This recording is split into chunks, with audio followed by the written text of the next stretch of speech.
કેમ છો વિદ્યાર્થી મિત્રો? મોજમાં સાહેબ. ગયા લેક્ચરમાં આપણે વેગ વિરુદ્ધ સમયના આલેખ અને એનું ડિસ્કશન કર્યું અને કયા આલેખ ઉપરથી કઈ વસ્તુ મળે છે એની ચર્ચા કરી. આ વિડિયો લેક્ચરમાં આપણે અચળ પ્રવેગી ગતિના સમીકરણો તારવીશું. મિત્રો, મોસ્ટ ઇમ્પોર્ટન્ટ પ્રશ્ન છે. 3 માર્ક્સમાં થિયરી પૂછાય જ છે અચળ પ્રવેગી ગતિના સમીકરણ, અને આ સમીકરણો એવા છે જે 12th સુધી તમારો પીછો નહીં છોડે. તમે આમાં સમીકરણો છે એ જોયેલા પણ હશે અથવા તારવેલા હશે 9મા ધોરણમાં. આપણે ધારો કે કોઈ પ્રવેગી ગતિ ધ્યાનમાં લઈએ, કોઈ એક પદાર્થ છે જે પ્રવેગી ગતિ કરે છે, એના માટે આપણે v વિરુદ્ધ t નો આલેખ દોરીએ છીએ. શેનો આલેખ દોરીએ છીએ? v વિરુદ્ધ t નો. ધારો કે આલેખ આપણને આવો મળે છે, સુરેખા મળે છે. એટલે તમે જોઈ શકો છો કે આ સુરેખા મળ્યો એટલે અચળ પ્રવેગી ગતિનો આલેખ થાય. 0 સમયે, અહીંયા સમય 0 હોય, અહીંયા 0 સમયે એ પદાર્થનો વેગ શૂન્ય નથી, કંઈક છે, ધારો કે u છે. અને અહીંયા આપણે સમય લઈ લઈએ t. t સમયે પદાર્થનો વેગ કંઈક છે જેને આપણે v થી દર્શાવીએ. એટલે u એનો પ્રારંભિક વેગ થશે અને v એનો અંતિમ વેગ થશે. અહીં ઢાળ ઉપરથી પ્રવેગ મળશે, તમને ખ્યાલ છે. એટલે આપણે અહીંયા પહેલા નામ આપી દઈએ a, b, આ બિંદુને c નામ આપીએ છીએ, અહીંયા બિંદુ છે અને d નામ આપીએ છીએ. આ ખૂણો છે એને આપણે થીટા થી દર્શાવીએ છીએ. અહીં પ્રારંભિક વેગ u, અંતિમ વેગ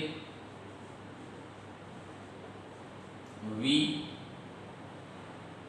અચળ પ્રવેગ a દ્વારા દર્શાવાય છે. હવે તમને ખ્યાલ છે કે પ્રવેગ મેળવવો હોય તો કઈ રીતે મળે? તો પ્રવેગ એટલે શું થાય? પ્રવેગ એટલે ઢાળ થાય, અને ઢાળ એટલે m થી દર્શાવીએ અને એ tan થીટા થાય. તો અહીં tan થીટા જો આપણે લખીએ તો શું થાય? તો આ થીટા છે, આ કાટકોણ ત્રિકોણને જોઈએ આપણે a b d ને, તો અહીંયા થીટા છે. tan થીટા એટલે સામેની બાજુ છેદમાં પાછળની બાજુ, એટલે શું થઈ જશે? ab ના છેદમાં bd. એટલે આના દ્વારા આપણે tan થીટા મેળવી શકશું. બેટા, ab નું માપ જોઈએ છે, કેટલું થશે ab નું માપ? સરસ, કેટલું થશે? v u જેટલું, એટલે v u. bd નું માપ જોઈએ છે આપણને. bd નું માપ એટલે આ OC નું માપ અને bd નું માપ બે સરખા હોય, જે t - 0 એટલે t લઈ શકાય. તો આમ આપણને અહીંયા a ની કિંમત મળી. એના ઉપરથી આપણે એવું લખી શકીએ કે at બરાબર v u. એટલે કે v ને સૂત્રનો કરતા બનાવીએ તો u ને આ બાજુ લઈ લઈએ એટલે v બરાબર શું થઈ જાય? u at. આ તમારું ફર્સ્ટ ઇક્વેશન છે, પહેલું સમીકરણ છે, ફર્સ્ટ આન્સર કહેવાય એને. ત્યારબાદ આપણને જોઈએ છે સ્થાનાંતર. તો તમને ખબર છે કે સ્થાનાંતર એટલે શું? તો કે v વિરુદ્ધ t આલેખ દ્વારા ઘેરાતા ભાગને, ઘેરાતા ક્ષેત્રફળને સ્થાનાંતર કહેવાય. એટલે આપણે અહીંયા v વિરુદ્ધ t આલેખથી કેટલું ક્ષેત્રફળ ઘેરાય છે એ ગણવું છે. એટલે અહીંયા હું જે શેડેડ રિજિયન તમને બતાવું છું, આ શેડેડ રિજિયનનું ક્ષેત્રફળ આપણને ગણવું છે. આ શેડેડ રિજિયન જે છે એ સ્થાનાંતરનું મૂલ્ય આપશે. તો આ શેડેડ રિજિયનમાં કેટલા ભાગ આવે છે? તો આમ જોઈએ ને તો બે ભાગ આવે છે. જો, એક નીચે લંબચોરસ બને છે અને ઉપર કાટકોણ ત્રિકોણ બને છે. એટલે અહીં પદાર્થે કરેલું સ્થાનાંતર શું થશે વિદ્યાર્થી મિત્રો? તો સ્થાનાંતરને આપણે ડેલ્ટા x અથવા d થી દર્શાવીએ, કેમ કે અહીંયા સુરેખ ગતિ છે તો u ટર્ન ન લે ત્યાં સુધી અંતર અને સ્થાનાંતર સરખું લઈ શકાય, એટલે d થી દર્શાવીએ છીએ. જે શું થશે? તો કે v વિરુદ્ધ t આલેખ દ્વારા આલેખે t અક્ષ સાથે આંતરેલ ક્ષેત્રફળ ક્ષેત્રફળ કઈ અક્ષ સાથે લેવાનું? ટાઈમની અક્ષ સાથે. એટલે અહીંયા જે ઘેરાય ક્ષેત્રફળ એ લેવાનું. તો આ ક્ષેત્રફળમાં શું આવશે? તો પહેલા આવશે એમાં લંબચોરસનું ક્ષેત્રફળ એટલે કે OCB નું ક્ષેત્રફળ અને કાટકોણ ત્રિકોણનું ક્ષેત્રફળ. કયું કાટકોણ ત્રિકોણ? ABD નું ક્ષેત્રફળ. આ કાટકોણ ત્રિકોણનું ક્ષેત્રફળ. બંનેના ક્ષેત્રફળનો સરવાળો લેવો પડશે. તો મિત્રો લંબચોરસનું ક્ષેત્રફળ તમને ખ્યાલ છે, લંબાઈ ગુણ્યા પહોળાઈ. લંબાઈ એટલે OC અંતર કેટલું છે આપણને ખ્યાલ છે કે t જેટલું છે, અને પહોળાઈ એટલે OD અંતર કેટલું છે અહીંયા u લખેલું હોય એટલે આ અંતર પણ કેટલું હોય u જેટલું. એટલે આનું ક્ષેત્રફળ લંબચોરસનું થઈ જશે લંબાઈ ગુણ્યા પહોળાઈ એટલે u * t. પછી કાટકોણ ત્રિકોણનું ક્ષેત્રફળ શું થાય? તો કોઈ પણ ત્રિકોણનું ક્ષેત્રફળ થાય 1/2 પાયો ગુણ્યા વેધ. તો 1/2 લખી નાખ્યો. હવે આ કાટકોણ ત્રિકોણ છે ABD એનો પાયો એટલે શું થઈ જશે? BD થશે. અને BD નું માપ કેટલું છે? t જેટલું. એટલે 1/2 t. પછી વેધ એટલે આ પાયા ઉપર દોરેલો લંબ. તમને ખ્યાલ છે અહીંયા લંબ હોય એટલે વેધ એટલે AB થશે. આ ત્રિકોણ છે ABD એમાં વેધ કેને કહેવાય? AB ને કહેવાય. તો AB નું માપ કેટલું હશે? તો AB નું માપ આપણને ખબર છે b - u હશે. એટલે અહીંયા આવી જશે b - u. મિત્રો સાવ સરળ છે, ખાલી ક્ષેત્રફળ લખ્યા છે અને a b - u ની કિંમત અહીંયા છે તમારી પાસે. તો આ કિંમત જો આપણે અહીંયા મૂકી દઈએ તો આપણને d બરાબર શું મળશે? ut + 1/2 t અને અહીંયા આવી જશે at. એટલે d બરાબર તમને મળશે ut + ½ at². આ તમને d ની કિંમત મળી જશે. તો આ રીતે આપણે બીજું સમીકરણ મેળવ્યું. આને અચળ પ્રવેગી ગતિનું બીજું સમીકરણ સેકન્ડ ઇક્વેશન કહેવાય, જે તમારો બીજો આન્સર છે. હવે આપણે એનું ત્રીજું સમીકરણ મેળવવાનું છે. ત્રીજા સમીકરણમાં t ન હોવો જોઈએ. એટલે આપણે આ જ સમીકરણને ઉપાડીએ. d બરાબર, જો બંનેમાંથી કોમન શું છે? તો કે t કોમન છે. અંદર શું રહી જશે? તો અહીંયા u રહી જશે અને અહીંયા રહી જશે at/2. હવે at ની પાછી કિંમત મૂકી દઈએ. આ રહી જો at ની કિંમત. તો d બરાબર શું થઈ જશે? તો d બરાબર આવશે u પ્લસ, મિત્રો at ની જગ્યાએ શું મૂકવાનું? ખાસ ધ્યાનથી જોજો. at ની જગ્યાએ આપણે મૂકશું v - u/2 અને * માં t હતો એ t ને અત્યારે એમને લેવા દઈએ છીએ. ક્લિયર છે આટલું? કશું નથી કર્યું. જો અહીંયા at હતું ને એની જગ્યાએ એની કિંમત મૂકી છે. હવે અહીંયા લસા લઈએ આપણે તો શું મળશે આપણને? તો આ બગડો અહીંયા આવી જશે એટલે 2u + v - u/2 * t. એટલે જોઈ શકો છો તમે કે અહીંયા શું થશે? તો કે આ v તો એમ ના, અહીંયા છે 2u - u એટલે 2 વખત u - 1 વખત u એટલે u જ બચે /2 * t. હવે મિત્રો આ t ની કિંમત આપણે ફાઇનલી મૂકી દઈએ. તો જો આમાંથી t ને સૂત્રનો કરતા બનાવો. આપણે જાણીએ છીએ, શું જાણીએ છીએ? કે at = v - u જાણીએ છીએ. તો એમાંથી t ને સૂત્રનો કરતા બનાવો. તો t ને સૂત્રનો કરતા બનાવો એટલે આ થઈ જશે v + u/2 અને t ની જગ્યાએ આવી જશે v - u/1. તો આ રીતે આપણે t ની કિંમત મૂકી અહીંયા આ સમીકરણ પરથી. એટલે આ 2a છે અને આ બાજુ લઈ લઈએ તો થઈ જશે 2ab. આ છે b + u અને v - u એટલે શું થઈ જશે મિત્રો? a + b a - b નિત્યસમ પ્રમાણે થઈ જશે v² - u². તો તમને શું મળે?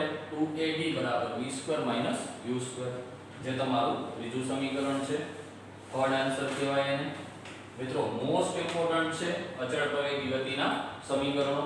3 માર્ક્સમાં થિયરી પૂછાય, સરસ રીતે તૈયાર કરશું અને ત્રણેય સમીકરણને યાદ રાખશું. v = u + at, d = ut + ½ at² અને 2ad = v² - u². મિત્રો u છે એ શું છે? પ્રારંભિક વેગ અથવા પ્રારંભિક ઝડપ કહી શકો. a છે એ પ્રવેગ છે અને v છે એ એનો ફાઇનલ વેગ એટલે અંતિમ વેગ છે અથવા અંતિમ ઝડપ છે. d છે એ સ્થાનાંતર અથવા અંતર તરીકે લઈ શકીએ. તો આ રીતે મિત્રો આપણે અચળ પ્રવેગી ગતિના સમીકરણો તારવ્યા. લખી લેશો મિત્રો.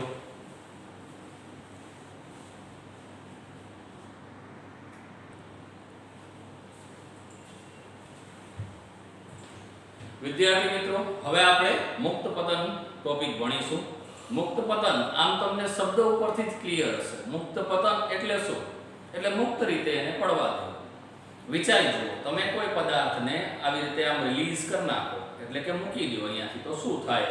તમને ખ્યાલ છે કે પતન કરશે. પતન કરશે એટલે ગુરુત્વાકર્ષણની અસરના હેઠળ એ નીચે તરફ ગતિ કરશે. આ ઘટનાને મુક્ત પતન કહેવામાં આવે છે.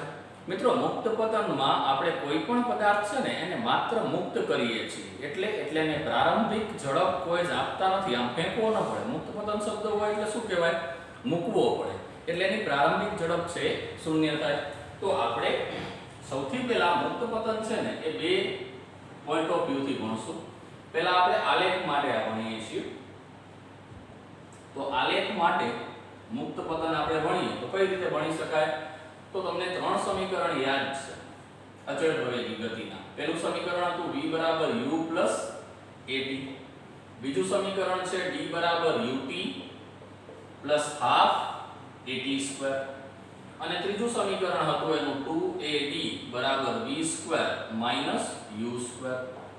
મિત્રો, યાદ રાખજો, આપણે આલેખ માટે આની ચર્ચા કરીએ છીએ, એટલે ક્યાંય પણ તમારે આલેખ દોરવા હોય તો કયા પ્રકારના બનશે એના માટે એની ચર્ચા કરીએ છીએ. અહીં મુક્ત પતન માટે u એટલે કે પ્રારંભિક ઝડપ શૂન્ય થશે. ત્યારબાદ પદાર્થ નીચે તરફ ગતિ કરે છે અને નીચેની દિશા એટલે ઋણ y દિશા લેવાય. એટલે એના માટે એ આપણે શું લઈ લેશું? -g. એની કિંમત, એ એટલે પ્રવેગ. પ્રવેગ છે એ કેટલો હશે? ગુરુત્વ પ્રવેગ જેટલો હશે. ગુરુત્વ પ્રવેગને આપણે g થી દર્શાવીએ છીએ. તમને ખ્યાલ છે. ઋણ શું કામ લીધું? કેમ કે પદાર્થ ક્યાં ગતિ કરે છે? નીચે તરફ ગતિ કરે છે. એટલે નીચે એટલે શું? તો કે ઋણ y અક્ષ. એટલે આપણે પ્રવેગનું મૂલ્ય છે ઋણ લીધેલું છે. આ ચેન્જીસ આ સમીકરણમાં કરવામાં આવે તો v બરાબર તમને સમીકરણ શું મળશે? u ની જગ્યાએ 0 મૂકી દેશો, a ની જગ્યાએ -g, એટલે v બરાબર તમને સમીકરણ મળશે -gt. એટલે કે v ચલે છે t એવું કહી શકો તમે. કેમ કે g એટલે ગુરુત્વ પ્રવેગ છે, એનું મૂલ્ય અચળ હોય. જો આપણે અચળાંકને દૂર કરીએ તો ચલે છે ની નિશાની આપી શકીએ. એટલે v t ના સમપ્રમાણમાં છે. v એ t ના સમપ્રમાણમાં છે. મિત્રો, સમપ્રમાણતાનો આલેખ છે ને એ સુરેખા હોય. યાદ રાખજો, સમપ્રમાણતાનો આલેખ કેવો હોય? સુરેખા. હવે આ જ ફેરફાર આપણે બીજા સમીકરણમાં કરીએ છીએ, એટલે કે d માં કરીએ છીએ. તો અહીંયા u ની જગ્યાએ 0 મૂકશું એટલે આ આખું પદ 0 થઈ જશે. અહીંયા આપણે a ની જગ્યાએ -g મૂકશું એટલે આપણને મળશે d બરાબર -half gt². આ સમીકરણમાં આપણે આ બે ફેરફાર કર્યા છે.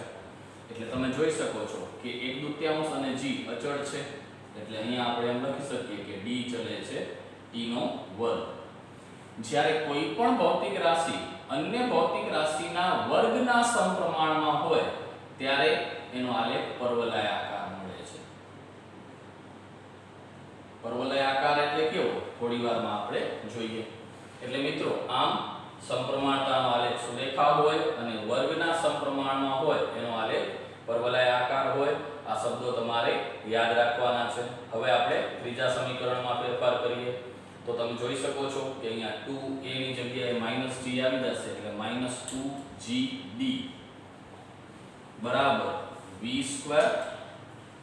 અને u ની જગ્યાએ 0 મૂકી દેશો એટલે ત્રીજું સમીકરણ આપણને મુક્ત પતનનું મળશે -2gd. મિત્રો, આ ત્રણ સમીકરણો જે આપણને મળ્યા, આ પહેલું સમીકરણ, આ બીજું સમીકરણ અને આ ત્રીજું સમીકરણ, આ ત્રણેય સમીકરણ આપણે આલેખ માટે મેળવ્યા છે. એટલે ક્યાંય પણ આપણે દાખલામાં આ ત્રણ સમીકરણનો ઉપયોગ નહીં કરીએ. જ્યારે આલેખના MCQ સોલ્વ કરતા હશો કોમ્પિટિટિવ એક્ઝામના ક્વેશ્ચન્સમાં, ત્યારે જ એનો ઉપયોગ કરશો. અચ્છા, હવે એના આલેખ બનાવીએ તો સૌથી પહેલા જુઓ, મારે આલેખ બનાવવો છે સ્થાન વિરુદ્ધ સમય, એટલે કે x વિરુદ્ધ t નો. તમને ખ્યાલ છે કે અહીંયા x ને મેં d થી દર્શાવ્યું છે. તો હું જોઉં તો d અને t એનો સંબંધ કેવો છે? વર્ગના સમપ્રમાણમાં એનો આલેખ પરવલય આકાર મળશે. એટલે પરવલય આકાર એટલે કેવો આકાર? એટલે મિત્રો આવો આકાર મળશે. આ પ્રમાણેનો આકાર છે એ તમને x વિરુદ્ધ t ના આલેખમાં મળશે. મુક્ત પતન માટે છે, નીચેની દિશા માટે છે, એટલે મેં ચોથા ચરણમાં આલેખ દોર્યો છે. મિત્રો આપણે આમ x અને y અક્ષ દોરીએ ને તો આને પ્રથમ ચરણ કહેવાય, આને દ્વિતીય ચરણ કહેવાય, આને તૃતીય ચરણ કહેવાય અને આને ચતુર્થ ચરણ કહેવાય, ચોથું ચરણ કહેવાય. તો આમ 4 ચરણમાં આપણે આલેખ દોરી શકીએ. અને ચોથા ચરણમાં શા માટે દોર્યો છે?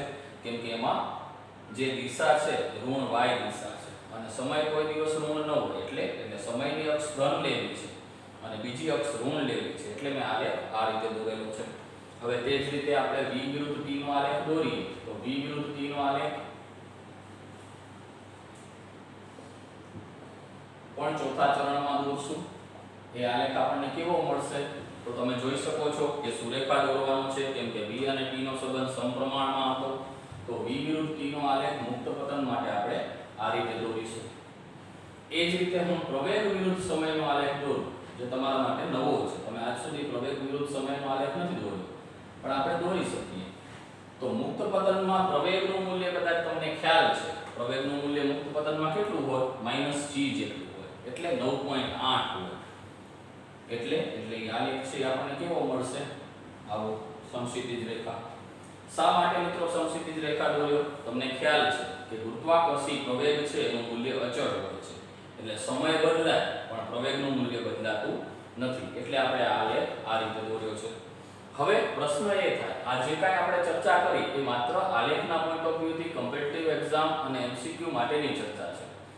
આપણે દાખલા માટે જો મુક્ત પતનની ચર્ચા કરવી હોય તો કઈ રીતે કરી શકીએ? તો હવે આપણે જે ચર્ચા કરીએ છીએ મિત્રો આપણા કામની ચર્ચા છે, દાખલા ગણવા માટેની ચર્ચા છે.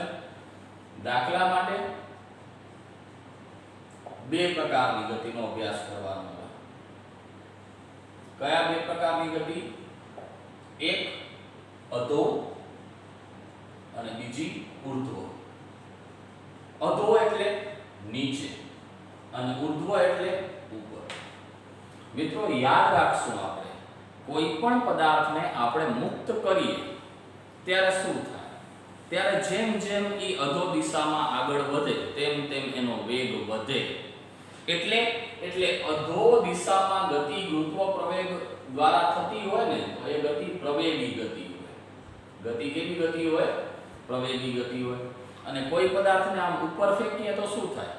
તો મિત્રો ઉપર ફેંકીએ એટલે તમને ખ્યાલ છે જેમ જેમ એ ઉપર જતો જાય એમ એમ એનો વેગ ઘટતો જાય અને એ મહત્તમ ઊંચાઈએ પહોંચે પછી પાછો ફરે. પણ એ મહત્તમ ઊંચાઈએ પાછો ફરતા પહેલા ક્ષણભર માટે સ્થિર થાય. એટલે મહત્તમ ઊંચાઈએ પદાર્થનો વેગ શૂન્ય થઈ જાય. એટલે જ્યારે પદાર્થ ઉપર તરફ ગતિ કરતો હોય તો એ પ્રતિપ્રવેગી ગતિ હોય, એની ઝડપ ઘટે. અને અધો દિશામાં ગતિ કરતો હોય ત્યારે એની ઝડપ વધે, એટલે એ પ્રવેગી ગતિ હોય. એટલે આ પ્રતિપ્રવેગી ગતિ હશે. આનો અર્થ શું થાય? તો પ્રવેગી ગતિ એટલે તમને ખ્યાલ છે પ્રવેગી ગતિમાં પ્રવેગ ધન હોય એટલે g ધન લેશો. પ્રતિપ્રવેગી ગતિ એટલે ઉપરની ગતિ, એમાં પ્રવેગ ઋણ હોય એટલે g નેગેટિવ લેશો. મિત્રો તમને એવું લાગશે કે સર આના કરતા ઊંધું. હા ઊંધું છે એટલે તો અલગ ટોપિક કર્યો છે, નહીંતર તો આની સાથે સાથે ન લઈ લીધો હોય. એટલે દાખલાની સિસ્ટમ અને આલેખની સિસ્ટમ અલગ છે. આલેખમાં આપણી મજબૂરી છે કે આપણે એના x અને y અક્ષો પસંદ કરવા પડે. એટલે આપણે ખોટી ગણતરી કરવી પડે. આ ખોટી ગણતરી છે, એ આલેખ માટે કરવી જ પડે આપણને. એટલે આલેખમાં કન્ફ્યુઝન ન કરતા આલેખ માટે આલેખની રીત લેવાની, દાખલા માટે દાખલાની રીત લેવાની. હવે અધો દિશામાં મુક્ત પતન માટે u છે એ 0 હોય, પ્રારંભિક ઝડપ છે એ 0 હોય. અને ઉર્ધ્વ દિશામાં મહત્તમ ઊંચાઈએ પહોંચે ત્યારે એનો અંતિમ વેગ 0 હોય. એટલે આના માટે આપણે v0 લઈ શકીએ. યાદ રાખજો, અધો દિશા ગતિ માટે પ્રારંભિક વેગ 0 અને ઉર્ધ્વ દિશાની ગતિ માટે મહત્તમ ઊંચાઈએ પહોંચે ત્યાં સુધીની ગણતરી કરતા હો. મહત્તમ ઊંચાઈએ પહોંચે ત્યાં સુધીની ગણતરી કરતા હો. મિત્રો યાદ રાખજો, મહત્તમ ઊંચાઈએ પહોંચે ત્યાં સુધીની ગણતરી કરતા હો તો અંતિમ વેગ 0 લેવાનો. તમને કોઈ એમ કહે કે એક પદાર્થને હું ઉપર ઉછાળું છું, 36 મીટર સુધી ઉપર જાય છે, 20 મીટર એનો વેગ ગણો તો એ 0 ના થાય. કેમ કે તમે મહત્તમ ઊંચાઈની વાત નથી કરતા, વચ્ચેની ક્યાંકની વાત કરો છો. વચ્ચેની ક્યાંકની વાત કરો ને ત્યારે વેગ 0 ન લેવા. ગોટાળો ન કરતા બહુ સ્પષ્ટ શબ્દોમાં સમજાવું છું. મહત્તમ ઊંચાઈએ વેગ 0 લેવાનો, અંતિમ વેગ 0 લેવાનો. તો આ પ્રમાણે આપણે આ ત્રણેય સમીકરણમાં ફેરફાર કરીએ તો શું થાય?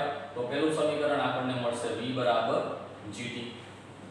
તમે જોઈ શકો છો મેં શું કર્યું, u ની જગ્યાએ 0 મૂકી દીધું અને a ની જગ્યાએ g મૂક્યું. ધન g મૂકવાનું છે. એવી રીતે બીજા સમીકરણને હું લખું દાખલા માટે તો d બરાબર શું લખી શકાય? u ની જગ્યાએ 0 અને a ની જગ્યાએ g મૂકીશ તો હાફ gt². અને ત્રીજા સમીકરણને લખું તો v² - u² એની જગ્યાએ તો 0 આવી જશે u ની જગ્યાએ, એટલે v² બરાબર શું થઈ જશે? 2gd. a ની જગ્યાએ g મૂકી દીધું. જોઈ શકો છો તમે. તો આ ત્રણેય સમીકરણો છે એ દાખલા માટે તમારે યાદ રાખવાના. એ જ ત્રણ સમીકરણ પાછા હું બનાવું છું. શેના માટે બનાવીએ છીએ હવે? આ ઉર્ધ્વ દિશાની ગતિ માટે. અને ઉર્ધ્વ દિશામાં ક્યાં કઈ ગતિ? મહત્તમ ઊંચાઈ માટે ગણીએ છીએ આપણે. શેના માટે? મહત્તમ ઊંચાઈ માટે. તો સૌથી પહેલા પહેલું સમીકરણ શું થઈ જશે? v બરાબર u + at હતું, એમાં v ની જગ્યાએ 0, u એમ ના u તો આપવો જ પડે ને. કોઈ વસ્તુને આપણે ઉપર ફેંકવી હોય તો વેગ આપવો પડે. નકા આમ આમ આમ વિચારો, આમ ઉપર ફેંકવી છે ને આમ મૂકી દઈએ તો શું થાય? વેગ ના આપીએ તો નીચે પડી જાય, ઉપર ના જાય. ઉપર ફેંકવા માટે શું કરવું પડે? ફેંકવું પડે, પતન નથી કરાવવું. એટલે u કાંઈ હશે 0 નહીં. a ની જગ્યાએ શું મૂકશું? -g.